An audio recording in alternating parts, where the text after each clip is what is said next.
Mm. All right, guys. I love talking about gut health and how to help you learn how to be fit and healthy from the inside out as you age. So I've got Angus Short on the show, all the way in Ireland, right? Dublin, where are Yes, you? indeed. Yeah, And I'm over here in San Diego, so we're far apart, and there's a little delay in our timing. But we are going to dive into the FoodMarble AIRE test and talk about digestive breath test, how easy it is, and the benefits and all that. So I really wanted him to come on the show because I keep talking about this device. So, Angus, thanks for coming on my podcast to help us learn how another way how we can be fit and healthy from the inside out as we age. of course. Thanks, Debbie. Thanks for having me on. So tell us a little bit about your why, your purpose, what drives you to do all of what you do. Yeah, so for me, I kind of started out on this because, like you said, it was actually my now wife, Grace. She was very affected by digestive symptoms she was having. She got a diagnosis of IBS, and she sort of followed a path that I think a lot of people go through. They might go to their doctor or their family physician, or they might do some tests, and they might even get some medications, and she certainly got a number of those, and it nothing really helped. She, in fact, like, each of the medications probably actually made her feel worse. Mm. And I think it's sometimes people with digestive issues, they can get dismissed. It's not a visible issue, and kind of, if you don't have the issues, it's easy to kind of dismiss it, and feel like, okay, well, it's just a bellyache or something, you'll get over that. But she was really struggling, and so around that time, I was finishing out I was doing a PhD in electrical engineering, and um I guess I took a dip into the research literature to see, well, what could help, and what's emerging. And around that time, I came across the low FODMAP diet, which you probably came across and maybe covered on the show. But um so that seemed to be effective for people with IBS. But the cool thing was, the people doing the research were using breath testing as part of the research. So I thought, okay, maybe you could recreate one of these devices, because it wasn't something that was available locally. So um, I made a prototype device, and Grace was using it, and it was fascinating. Like, you could see, even though it was a pretty basic device, like, we cook some food, and like just one thing, like it might be mushrooms, or it might be like we take bread or something, or we take like a glass of milk or something, and then we take that, and then we would take breath readings, like as the food or the drink was digesting. And you would see, sometimes you'd see, like, we're breathing in like into the prototype, and you'd see either the fermentation levels that we're measuring on the breath, like these are the gases on the breath, you'd see them go up, and that would indicate that the food that's been eaten is not being fully digested. But then for something, like, there's a lot of foods where, you know, she was pretty convinced that they were an issue. But then when we went to test it with the prototype, we weren't seeing any fermentation. So that kind of gave her the confidence to reintroduce that into her diet. And it's sort of, the really core thing is, when it comes to food, you're not necessarily getting that reaction very quickly. Like, and that's the thing, the if the food isn't being fully digested, you'll start to see the fermentation levels go up. It might be anywhere between 60 minutes and a few hours later, Mm. but the symptoms may not always occur. But if they do occur, it may not be until later in the day. So it may be that you're getting a buildup of these gases over the day. So that's why it can be so useful to actually measure. Okay, for me, when I eat this, what's happening, and is there something that could help me identify, am I going to feel worse later in the day, or soon? So that was kind of the motivation, and it was cool to see that, even though it was pretty basic and really hard to use at that time, that it worked for her. Yeah. I think it's so great as a functional health practitioner or looking at a holistic lens, root cause, Yes. and figure out what's going on, that we have these various symptoms that are far removed from what might be actually off balance. And a lot of it, Yes. as a nutritional therapy practitioner, we start with nutrition and start north, work our way south. So if you have gut issues, we want to always work with what are you eating? How are you eating? When and why? But it's so much of it, as you're saying, it sounds like digestion, proper digestion of the food. And then if it doesn't digest properly and sits in the organ, the stomach organ, it will ferment, carbohydrates ferment, proteins putrefy, and fats recidify, and then things move down to the small intestine, and then we're going to have problems. And we're talking about SIBO, small intestinal bacteria overgrowth. And so some of those symptoms that you can measure, hydrogen and methane gas, are related to Yes. testing with this AIRE device, right? So tell me a little bit, Yeah. the breath, anything to do with that, the breath and how we can measure it in a device and why. Explain if people aren't familiar with that. Yeah, so like these gases that we're measuring hydrogen and methane on the breath, right? And these are two particular types of molecules, right? And there are like it's not being produced by your body directly. It's being produced by the bacteria that live inside of your, inside your, yeah, your digestive tract.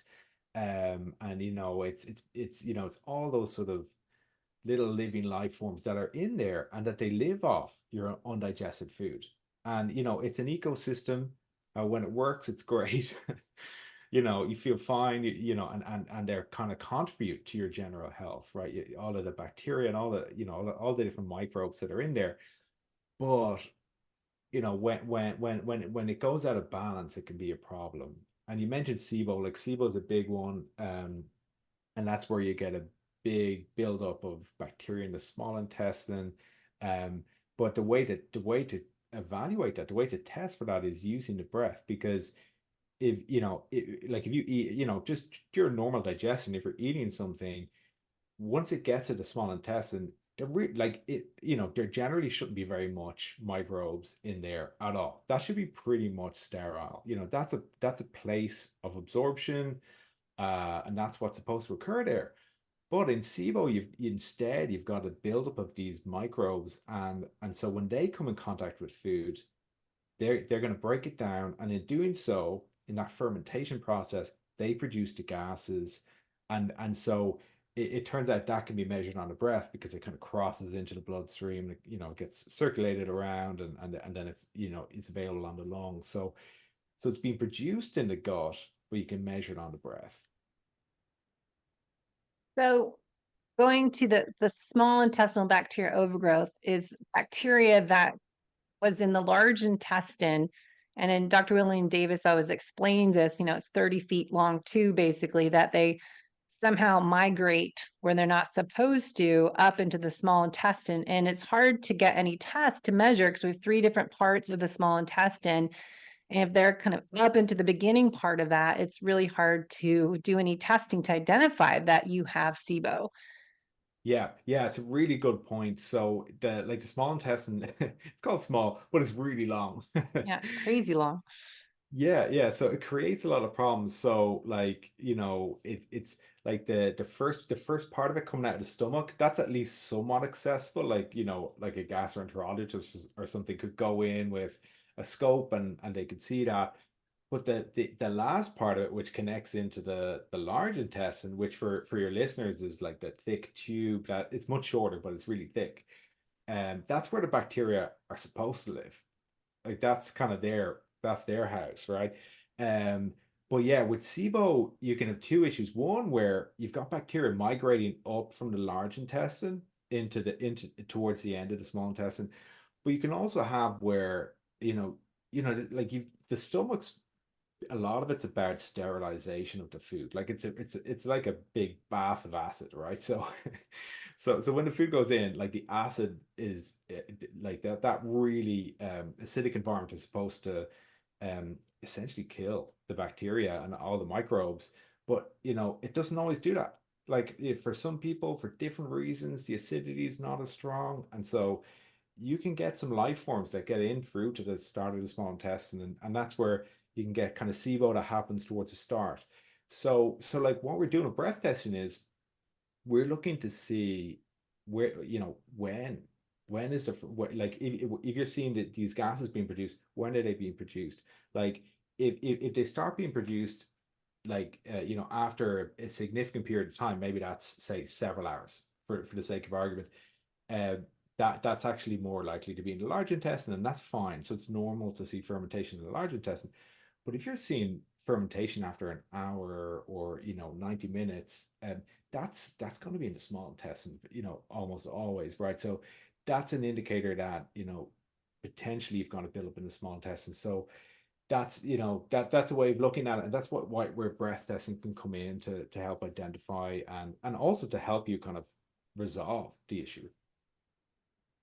So with the gases, are you able to talk a little bit more? People aren't familiar with what fermentation is about, and how do Yeah. we get this methane gas and hydrogen gas that may be higher than optimal levels? And as I say, everything's a Goldilocks effect when we have the right amount, but too much can Yeah. cause all this side effects. Exactly. Yeah, it's totally normal to have a certain amount of hydrogen and a certain amount of methane, and our digestive tract can handle modest, normal amounts of those, but it's really where it gets out of control, and that's different for different people. Now, so yeah, so like it's kind of interesting, when because hydrogen and methane, they are different, and they come from different sources. So like the bacteria in your gut, almost all of the different types of species can produce hydrogen. And actually, more often than not, um, the more problematic species tend to be hydrogen producers. And actually some of the really healthy species, you think of bifidobacteria and stuff like that, don't actually produce hydrogen. So there's a little bit of a correlation towards, like if you start to see improvements in your gut microbiome, your hydrogen levels might go down. But like fundamentally, your bacteria are producing hydrogen now, but there's other bugs called methanogens, and what they can do is they're able to consume hydrogen and produce methane. Hmm. So any methane that's produced in your gut, it essentially starts life as hydrogen and then gets hoovered up and turned into methane.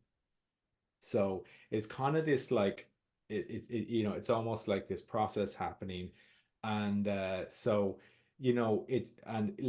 of interesting. It's like every methane molecule that's produced, it actually takes up 4 hydrogen molecules to produce that. So in a way, the methanogens are kind of doing you a favor by hoovering up loads of methane or loads of hydrogen and turning it into methane. So like hypothetically, it's kind of relieving the pressure in your gut. But the thing is, when these things go wrong, you've got lots of methane, or you've got lots Mhm. of like you've got like it's where you've got way too much. And so it's there's a lot of kind of complex things that are going on between the hydrogen and the methane in your body. But like some interesting things are like if you're producing methane actually slows down your gut. So it acts as a neurotransmitter, slows down the passage of food through the gut. And the interesting thing is like that, well, that will kind of, well, first off, that will tend to push you towards constipation or towards harder stools. So that can be a big problem for people. Like a lot of people are affected by constipation. But as well, like, as your gut slows down, there's actually more time for all the hydrogen you produce to turn into methane. So it's kind of a cyclical thing where if you start producing methane, things start to slow down. And as things slow down, you start producing more methane. So there's a few things going on, and that's sort of the nature of it. So that's why we think it's really powerful to be able to measure this and see, well, actually, what is driving my symptoms that I'm experiencing. So specifically symptoms for SIBO, are you familiar with the different ones? You know, we talked about Yeah, constipation is often methane gas and hydrogen gas. Do they have more loose stools, diarrhea, motility, the there's other certainly a end? bit of a there's a bit of a correlation there. So you will people with like excess hydrogen will tend to be a bit more towards the diarrheal end, and the constipation will tend to be towards the methane end. There's exceptions to that, of course. So, but that's a good way of looking at it. A lot of the symptoms that people will experience when it comes to SIBO, it's a lot of the classic ones you'll see when it comes to IBS. So stuff like bloating, abdominal pain, gassiness.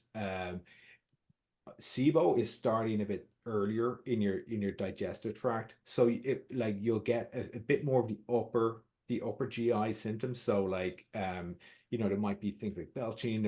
There can be where for some people you might get nausea, and some of these symptoms that you don't really associate with the large intestine. So it's a little bit different. But SIBO has, I know you had Dr. Bill Davis on before. He's an expert on this. He knows all about it. But there's a lot of curious symptoms that will occur that relate to SIBO. So for some people, we see one of the biggest symptom of people using our device who are using it for tracking SIBO is fatigue. So fatigue is a big one. Um, and there's some other ones like that would seem strange, like brain fog. People can just feel strange.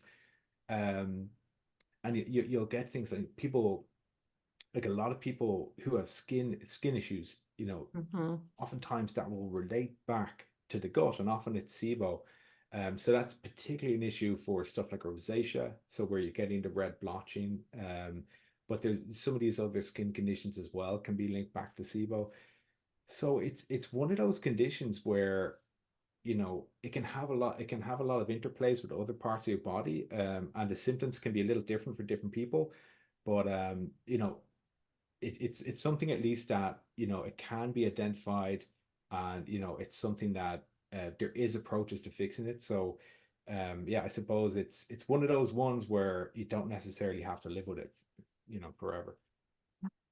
Well, I feel as I'm more of a health investigator and I put, say, multiple labs together as an FDN practitioner. We look at patterns and see clues to something as SIBO.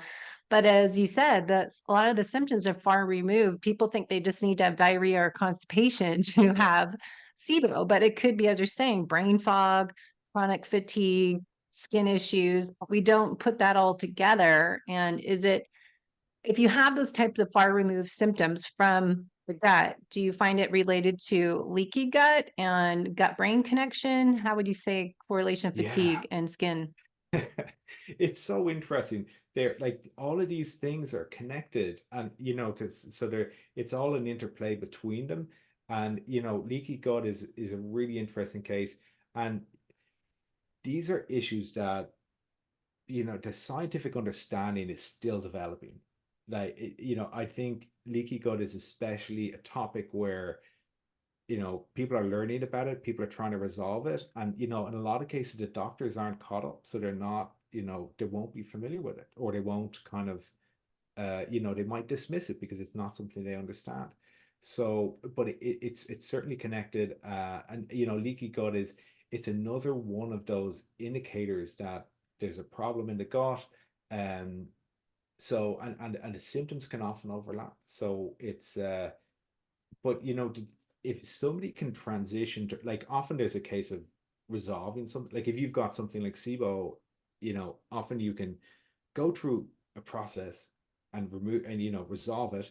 But you still want to get back to a place where your gut is in a healthy state and in the long term, because the SIBO occurred for a reason. And like sometimes things can relate to some acute issue that occurred, like maybe you had food poisoning, or something that triggered the issue. But in a lot of cases there's something that's that might be triggering that or causing that for you. So if you can find a way to personalize, a personalized approach to try and just get back to good gut health, you can avoid these sorts of issues. That's always is, treating it, but let's figure out why do you have it in the first place? Is it you're Yes. living life as a race, as I say, you're constantly on the go, your body's just shut down, you're eating in a fight or flight sympathetic place, and your nervous system's Yes. turned on, and every digestive's turned off. And I think it's, you can take supplements, you can take different medications, but if you don't know of change the lifestyle habits, I would say can't out supplement and out treat something if you don't change your lifestyle habits, Yeah, what you're absolutely. working on. It's a really great point. And there's a lot of simple things like, when you think of things like leaky gut, it might be that, they might be just taking some, for example, non-steroidal anti-inflammatory drugs, like some of these sort of ibuprofen and different drugs like that, which seem totally benign. It's just something you pick up in the pharmacy. It doesn't seem like it should cause any issue, but a lot of those drugs will tend, like if you take them all the time, if you take them like each day, could be, be a factor in, for example, intestinal permeability, and could be leading to leaky gut. So, there can be these things that, you'd never think could be causing some sort of gut issue. But I suppose that's where people like yourself, and where you can work with somebody who is thinking about it holistically, can try and come to a resolution to that. Yeah. And I find it why I feel the need to talk about gut health more in this podcast because the audiences are fit and active individuals. They're exercising, but Yeah. often they're endurance athletes and they're doing too much exercise and overtraining that they're going to have gut issues more likely than someone that is just exercising moderate amount. And I think it's just because you're active doesn't mean you're healthy inside out. And that's why I keep Yeah, going back to the gut health. So it's such a good point. It's such a good point about kind of exercise where, when you do have those sorts of endurance exercise, it's something where, like eventually, like if you're a marathon runner, if you're ultra marathon runner, you'll get to a point where your gut can't, you start the gaps in between the cells in your intestinal wall start to open up, and you're literally provoking this intestinal permeability. So you're getting something like leaky gut from just pushing your body beyond what it can handle. And that's obviously, gets better after you stop, but it's it's where, like, when you're pushing your body that hard, I think you need to be particularly aware of where the challenges can be. Because when, like, for example, when you push your body really hard, um through movement and exercise, you're getting a diversion of blood flow away from the gut, and so it means that the absorption capability of the gut goes down. So people will often see where they get a lot more fermentation just after they've kind of done a workout or really pushed their body. So it just means that, you need to think of timings, and you need to think of, okay, well, I want to eat this and this is going to be healthy for me, but maybe just, I need to wait half an hour, or I need to wait an hour to kind of before I do that. how would you explain fermentation? We didn't touch on that, but could you? Yeah, yeah. So fermentation is really where it's how your microbes, it's their life mechanism, it's how they feed. So it's essentially where it's their ability to break down some of these bonds in your foods. So you're like, all of these carbohydrates, they're just long chains, these bit long molecules, and the bacteria are breaking the bonds between along those chains, and so they're extracting energy from that. But in that reaction, they're producing these gases. So, from a fermentation perspective, it's totally fine, but it's really where, if you're getting excessive rates of fermentation, because it starts producing gases too quickly for your body to be able to accommodate that. It always is freaky when you start talking about the microbes and and more that we learn about what they do in our body, and we're kind of the host Yeah, of exactly. these. That's like, okay, this is creepy. And but the fermentation is kind of the byproduct, the gas they're putting off from breaking up the food. As I think it was Yes. Dr. Tom O'Brien talked about string of pearls, and they're breaking the pearl necklace apart. Exactly. That's exactly what it is. Hmm. Yeah. So I want to go into lab testing. If we find out, I know I do a gut stool test, and there might be a methionobacteria, forget the name, Smithii. That could Yeah. tell us if it's elevated methane gas. What are are you familiar with lab tests where we might see signs of elevated gases or bacteria that are gas producing bacteria? Yeah, so I mean it's always tricky where because if you're like we're not measuring the bacteria directly, we're measuring the gases, of course. We're measuring what comes from the bacteria. Now the challenge is when you're trying to measure the bacteria or methanogens directly, like that's going to be like a stool test, right? So you're going to be taking a sample of your stool and sending that away. But if you're interested in the small intestine, you know that Mhm. you can't really stool test in the small intestine because your stool's coming out after the large intestine, so you're really you're I getting the see. picture of what's in the large intestine, and it's totally normal for methanogens or or just I mean you've got each of us has something like like in metric about 2 kilograms, it's about 4 or 5 pounds of bacteria in the large intestine. So it's a lot that's living in there, and that's totally normal. But yeah, so the stool test will be more relevant to what's in large intestine. Small intestine's hard. Yeah. To know what's going on in the small intestine, like we believe breath testing is a great solution to that. There's tests where like gastroenterologists will go in with a scope and they'll take a sample of the fluid in the small intestine, but even that's really challenging because you can only get in about halfway along the small intestine, so you can't get to the end of the small intestine. And even if you could, like it's very easy for the sample to be contaminated.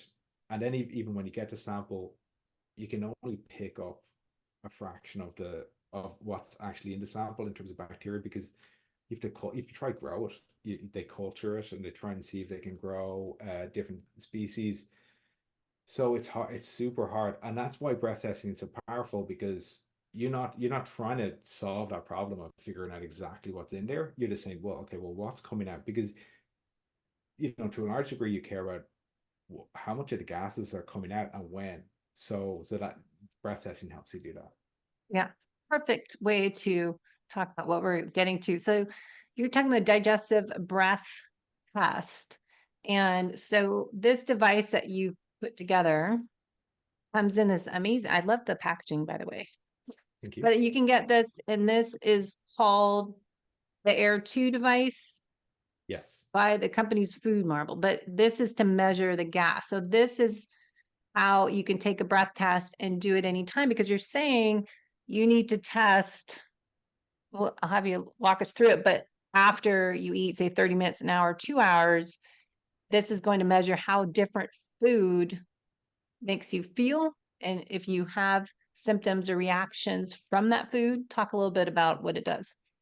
Yeah, yeah. So like when it comes to food, we're each of us we're like most people are having 2 or 3 meals a day. So, the food is digesting over a number of hours. Like it could be anywhere from say 4 hours to 24 hours. Like some people have very slow digestion. So it might be, you know, over a day that the food is digesting for. So you've got this situation where you've got a lot of food in your gut. So what we're trying to do is we're trying to match the food that I eat and how much fermentation is occurring. So you'll tend to see a certain amount of fermentation all the time. So generally, like most people will see a certain amount of hydrogen and methane, but what we're looking for is where those levels go up more than normal. So when you're using the device, like you're taking a breath reading, you're breathing into the device and you're following along in the app. So you open up the app, you'll take a breath reading with the device, and that's going to tell you how much hydrogen and methane is on your breath right now, and that correlates then with how much is being produced in the gut. So it's, it's a very direct link between the two. So what you're doing is you're looking for where the levels are higher than what they normally are. So when you first get to the device, you'll see what your levels are typically like. So for a lot of people with SIBO, they'll actually see where their levels are high all the time. And it's at first, when we first started doing this, there was no technology out there to measure your breath readings during the day. Like, you'd have to buy the lab equipment or something. Like, how could you do that? So it wasn't known what was normal, like during the day, like when people are eating their normal diet. So when people started, some people would see they had really high levels of hydrogen on their breath all the time. And so they thought their device was broken, but we could see that actually, yeah, they had really high levels all the time. And so that can be indicative of something like SIBO. But fundamentally, with the device, you're trying to see what's normal for you. And then typically people are following a program. Like, we do it, like, say in your device, you had there. So in the bottom box, we have Mm, these sort of we've got these basically sachets in here. So yeah, you probably have that. And like, so in those packets, there's individual foods, the and discovery plan. or, well, it's kind of food components, stuff like lactose and fructose, and some of these kind of really common food ingredients that you'll get. Yeah, exactly. And so what we do is you follow a program. So the first week, essentially, you're trying to see what are your normal levels, like what sort of levels do you expect during the day. And then the second week, what we do is we help you to be able to reduce your levels of those sorts of fermentable carbohydrates. So they're called FODMAPs. So these are all of these highly fermentable carbohydrates. And so we'll provide you with recipes, and we'll point out which foods are low in these FODMAPs, which foods are high. So we'll help you to be able to reduce your levels of FODMAPs in your diet. And so what we should see is a reduction in your fermentation levels when you do that. And then later you can actually test with the individual FODMAPs yourself. So those four Mm. packets, you can test with those and see, how do I react to those specific FODMAPs. Mhm. So like, it works nicely, because then you'll see, okay, maybe inulin's a problem for me, but lactose is totally fine. And then, like, the app will show you like what foods are high and low in the different ingredients. And we'll really just try and help you through that process to see, well, okay, I can't eat this, but here's an alternative to that. And then, some people they've gotten a diagnosis of SIBO, or they know that they have SIBO, and they might be doing it a slightly different way. So often they'll just be taking breath readings each day. So they might be taking, like, say, 3 breath readings a day, or so it might be first thing, last thing, and in the middle of the day. Like, that's a really good protocol to follow. So you see what it's like in the morning, what's like in the evening, what it's like in the middle of the day. And so if somebody's got SIBO, they'll probably see their levels are pretty high. And what is high will differ for different people. Some people that will be really, really high, some will be quite high. And so what they're doing is they're going to make a lifestyle change of some sort. Now, that might be dietary, that might be kind of, it might be a supplement that they're going to take, or some sort of herbal treatment, um, or some other change in their lifestyle. And they want to see, okay, is this helping bring down my levels? And there's lots of approaches to being able to, you know, deal with SIBO, but essentially we give people the tool to measure, are they making progress? Is it getting better? And hopefully they can become symptom free. Because Dr. Bill Davis says that, doing a non-FODMAP diet or low FODMAP, it's not figuring out why do you react to those foods. So it's not like do a strict elimination diet, but figure out what is wrong in your gut, that in your digestive system, why you can't break down these foods. And, you know, it seems logical to that this is normal. We should be able to have this food, maybe not every day. A lot of people do things too much and, have I like the 4-day rotation diet that you have that food once a week and not have it every day. But Yeah. then talk about how it can help you individualize what you can eat as a food sensitivity test or what Yeah. that would look like for someone. Yeah, so like when so I mentioned about the first 2 weeks of the program, the first week where you kind of work out your baseline, and then the Mhm. second week where we call it the reset. That's where you reduce your FODMAPs. Now, after you've done that, that's where those food intolerance tests come in. And so the way they work is so you do it in a fasting state.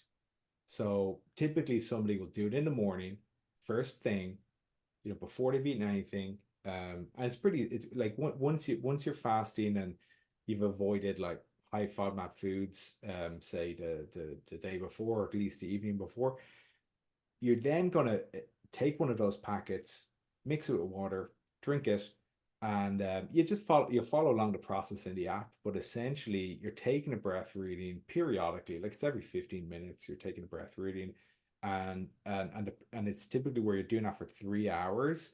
And so, because you're fasting and because it's a liquid, it kind of accelerates the whole process. Like food takes longer to digest. A liquid just mostly flows through your stomach, Mhm. and gets kind of gradually gets into your small intestine and so on. So we can see if you start to see a lot of fermentation within that 3 hour window, that then points to you having difficulty digesting that particular FODMAP. So, but it's if somebody does have SIBO, they're probably going to have difficulty digesting almost everything, and that's Mhm. the difficult thing. So, if somebody does have SIBO, ideally you want to address the SIBO first, and then if you're experiencing symptoms, then it's about kind of personalizing and kind of optimizing your diet to understand what you can and can't digest. So when working on identifying if you have SIBO first, you can verify that with this test. Well, so because for a SIBO test, we do point people towards doing it with a doctor. So because it is a diagnosis, so ideally you're getting a diagnosis from a doctor, but they'll be Mhm. doing a breath test. They'll like Mhm. they could use, like we have a lot of doctors, for example, using our device. Like it might be the medical. So we've got a medical device as well, which is sold via doctors in the US, and but essentially they'll diagnose whether you have SIBO or not, and then if you do have SIBO, um, you know, our device can be really effective for being able to track how different changes you're making are working or not. Like for example, I know Dr. William Davis. He's a great. He's a protocol that people can follow. That he covers in his book Superbook Goat, but he's got information about that online as well. And there's a range of things that can be done, but a lot of it's about kind of getting the levels of those microbes, those bacteria, typically under control. And there's some interesting ways to do that. And he's got a very novel way where it's actually a yogurt. So you're actually, instead of trying to, directly kind of kill off the bacteria, you're actually feeding the good bacteria so that they can outnumber and outcompete the bad bacteria. Yeah. I've been doing the yogurt. I need to make another batch of it, but I actually love it. It's my new morning routine when I have Great, yeah, yeah. my And why breakfast. not? Because that's going to be healthy regardless. Afterwards, Yeah. So it's a really nice way of doing it. So the thing is you can't manage what you don't measure. So you're working with a practitioner, a functional medicine doctor to help you figure out, yes, you do have SIBO. How do you manage it and figure out what to eat and how food reacts to your body? Is that N=1 experiment that you can use this breath device and just do a simple breath test with the app. It walks you through everything to figure out your progress going with Yep. Dr. William Davis, his book, Super Gut. Following that protocol is a great guide. Working with a practitioner, obviously, to help walk you through Yeah. that is beneficial. But using this along the way, just as you would almost a CGM, a continuous glucose monitor, manage your Yeah. glucose. This way you're managing your methane and hydrogen gases from the food you eat to make sure you can see changes. Yeah, that's a great way of using it, and something just to let people know about. You're like, because we sleep overnight, of course, and like there's a natural cycle to our day. Like, a lot of us will have breakfast and lunch and maybe dinner. Like, there is a sort of a natural sort of cycle in most people's breath readings. So for most people, you'll see that their breath readings are highest in the evening and lowest in the morning. Mm. So because you're kind of, as you eat food over the day, your levels start to build up. So you'll tend to see it tends to be higher in the evening, lower in the morning. Methane's a bit different. It doesn't change as much, but it is tends to be a bit higher in the evening than in the morning, but less pronounced. But the point is, if you take breath readings at a consistent time each day, you can compare like for like. So you can compare, oh, what was my evening breath reading compared to last week, or what was my morning breath reading? Um, so that's kind of where you can start to see, are my fermentation levels going down? Because that's going to link back to, am I getting those bacterial levels under control? And but I say bacteria, but like it's all of the microbes, because yeah, technically there's more than bacteria. Mhm. Hmm.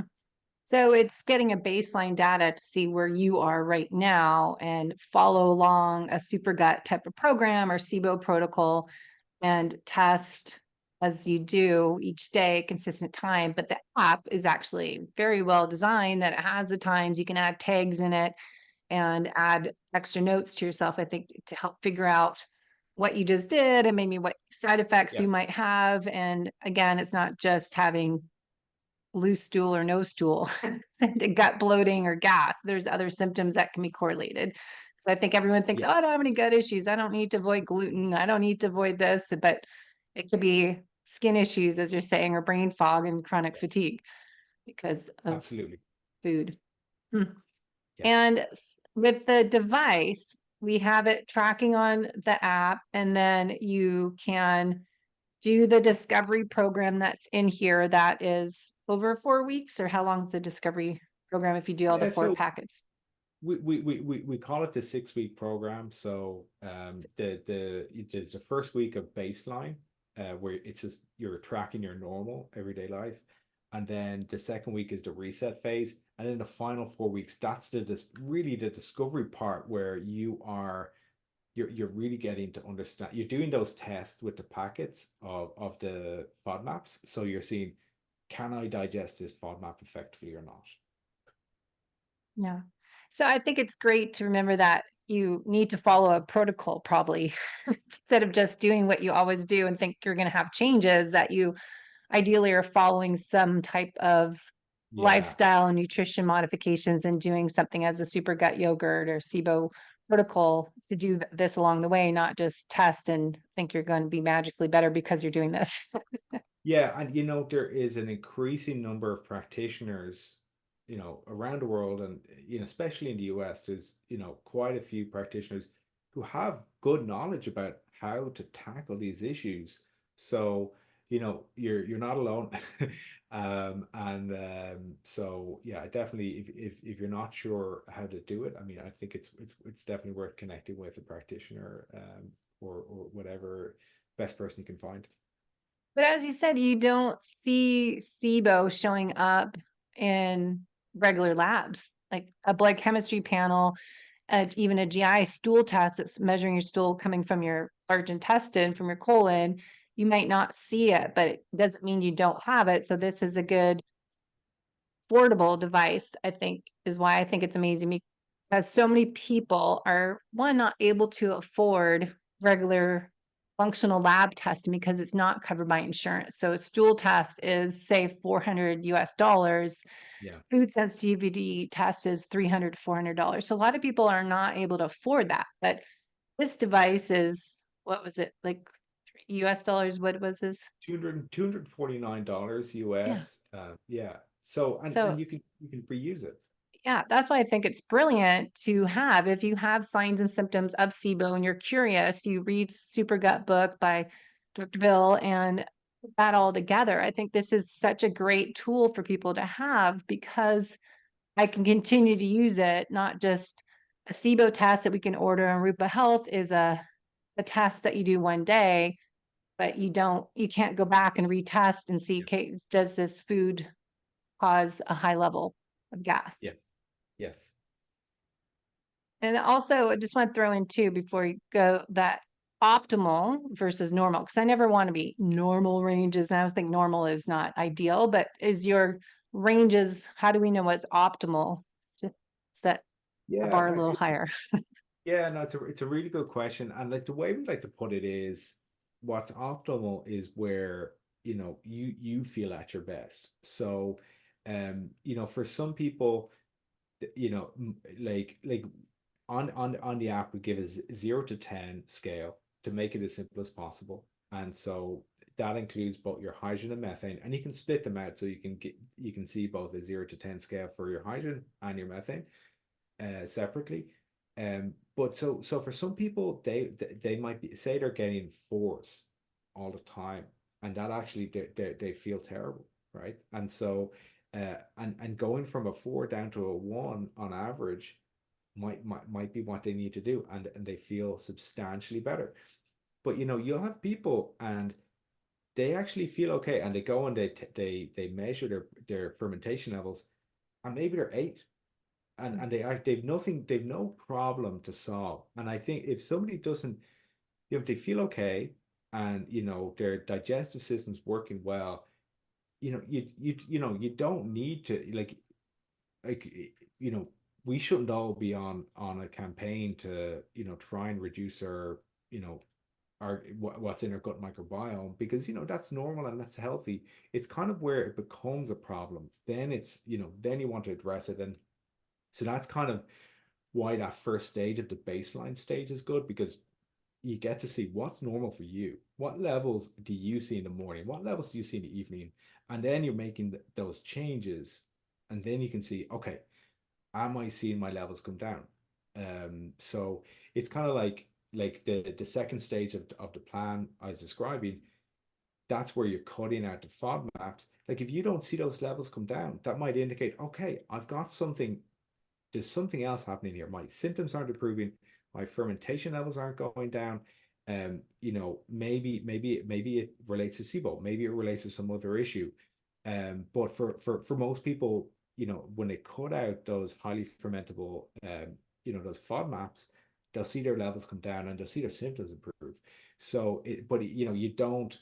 The goal isn't to just eliminate FODMAPs, because Yeah. you want to have you want to have fermentation. Fermentation is fine, but you just don't want to have excessive levels of fermentation. So it's about kind of picking and choosing the foods that are going to be suitable for you, and trying to have the most diverse diet you can. Because the more diverse your diet is, the more diverse your microbiome is, and the healthier you'll be. Yeah, that's, I think, something I've been looking into is fiber. We think is so Yes. bad for some people. And then there's a carnivore world that says you don't need fiber, you just need meat. And but I'm looking into gut health that you need to feed the good bacteria, and you need prebiotic fibers, and those don't need to come from grains, is what I'm trying to share. They're not oats and grains, but there is inulin is one of them that we put when I make my yogurt. I've been using inulin, or I could do potato starch. So it's good to identify actually what prebiotic fiber when you're making the yogurt, if you are Yeah. actually reactive to inulin before you start the yogurt. Yes, that's a great application of the device. And you're completely right. You know, it is important to have a certain amount of fiber, and it's kind of like not all fiber is the same. You've got the soluble types of fiber, insoluble, and get like soluble fiber for most people will be so beneficial. For some people, some of it will be really fermentable, and that might be too challenging to do, and they'll just feel terrible. But it's something that you can try building it up slowly over time. But then also you can switch to types of fiber that are much less fermentable. So like psyllium husk is one that it's the fermentation levels are pretty low.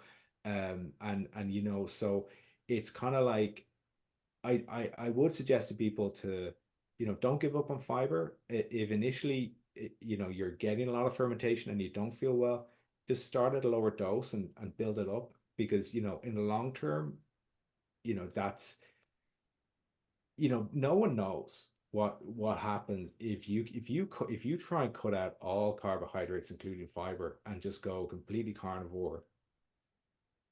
People don't know what happens, right? They know what happens in the short term, but I certainly wouldn't risk my digestive tract by, because if you stop eating carbohydrates altogether, and including fiber in that, right? And plants are mostly carbohydrates, right?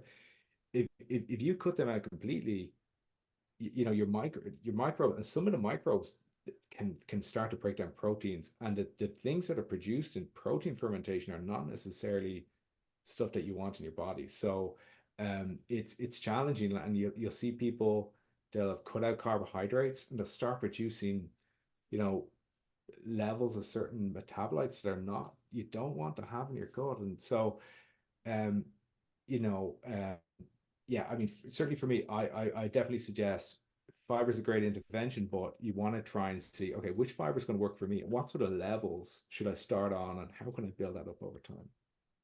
That's another whole episode. Do we need fiber or not? Because that was a big question. But I Yeah, think it's funny. I just thought of, we always hear essential amino acids are essential, protein broken down, fats broken down, or essential fatty acids that we need are essential. But there's no essential need for carbohydrates. But for us, but maybe if we look at what we need to be the host of this microbe population to feed our good bacteria, that's when we have essential need for the right type of fiber for the right type of bugs. Maybe look at it that yeah, way. yeah, and yeah, and a great way of thinking about it is, like, you've got things which are like I said, it's like the really long chains.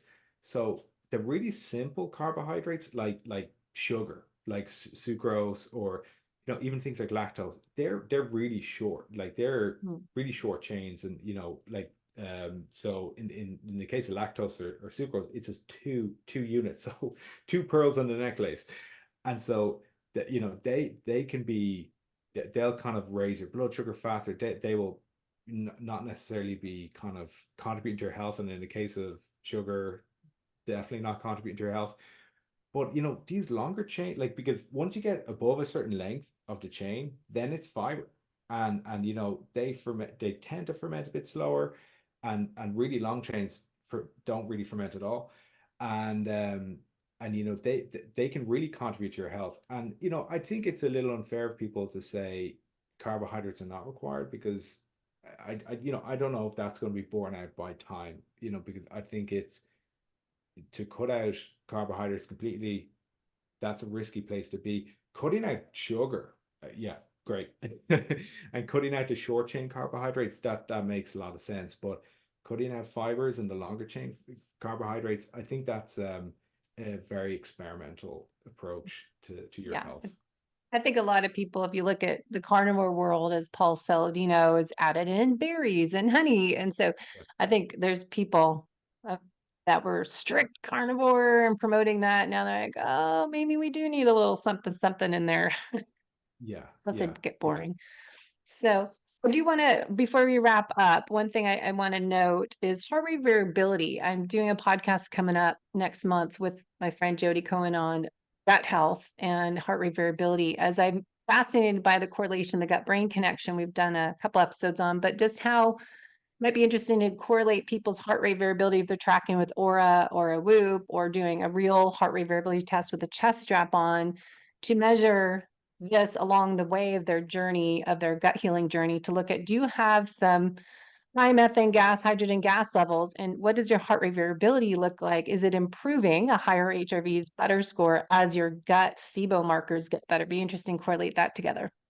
Yeah, yeah, that is, I would say that's completely unknown, and that would be a really interesting one to do, because there's interesting things, interesting correlations you see between some of these molecules that relate to the heart, and hydrogen and methane. Like, it's it's something that very little is known about, but as you know, everything's connected, and like we're very interested in the ways in which like the activity of your gut microbiome is correlating with your metabolism, and that's all relating back to, you know, the function of your heart and your pulmonary system and all of that stuff. So it's all connected. So yeah, I mean those sorts of, because you know when we look at our data, we're seeing all sorts of things that were never known, and it's it's so interesting, and it kind of opens up like lots of avenues for trying to help people. So yeah, I mean I think that would be really interesting. Well, I've been working on that because when I do my VIP high-end coaching packages with people, I am tracking and observing all their daily metrics. So it's and doing lab testing every few months, retest, 4 to 6 months. But it's be interesting to have people. I have 2 people that just bought this, so I'll use that, do my own experiment with them. Because I do see people that have big red flags of chronic inflammation when we do the blood chemistry in the gut and all that together, and their HRV is lower than I would think it would be. And as we heal the gut and maybe eliminate and fix SIBO, it'd be kind of fun to see, does this all tie together with the gas numbers going down? So I'll start with Yeah, my own experiment. yeah, interesting. No, that's, yeah, Rabbit hole. it's I go down many rabbit holes lately as I get into all this. It's like, yeah, what if, let's think about yeah, that. So, yeah. all right, we got to wrap up, but tell people where to go find this great device and how to make the investment in their health. Yeah, so you can check us out on foodmarble.com. So that's where it's available. So the device itself is $249. I think Debbie, you might have a Yes. code that could help people as well. So please, I guess check out the show notes maybe for that. Yep. And but yeah, check out foodmarble.com. And yeah, there's lots more information on there. But yeah, it could be really helpful if you are kind of struggling with your gut health, or it's something that you know you want to explore. You don't know what you don't know, I say. Yes, exactly. So find out. So thanks so much. Thanks for going along with answering all my random questions that I don't always ask people in advance. Let's just start to put it together. So Yeah. thanks so much for your time and following your passion and making a difference in our world to help us all be fit and healthy as we age. Thank you, Debbie. Great being on your show.